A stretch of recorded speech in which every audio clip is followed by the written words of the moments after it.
Taylor Fritz beat Alexander Zverev to clinch the Laver Cup title for Team World in San Francisco.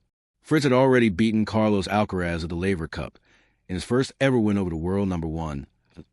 Someone who he is more comfortable against is Zverev, who Fritz actually chose to play against when Team World captain Andre Agassi was selecting his players for the final day. This was a sensible decision from the American number one, with Fritz winning the Laver Cup for Team World after beating Zverev once again. The key reason why Jim Courier believes Taylor Fritz keeps beating Alexander Zverev. Zverev once led the head-to-head against Fritz 5-3, but has since lost their last 6 meetings. This includes big matches in the latter stages of Wimbledon and the U.S. Open, with Zverev joking with Fritz about their recent head-to-head after losing the Stuttgart final earlier this year.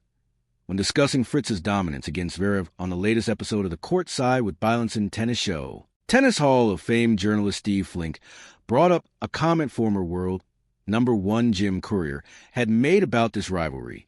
According to Flink, Courier believes that the forehand is a key reason as to why Fritz continues to beat Zverev.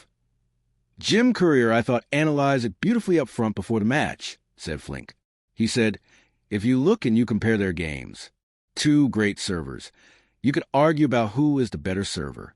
2 great backhands, you could debate that, but you don't debate who has the better forehand. And that's the separating factor between these two.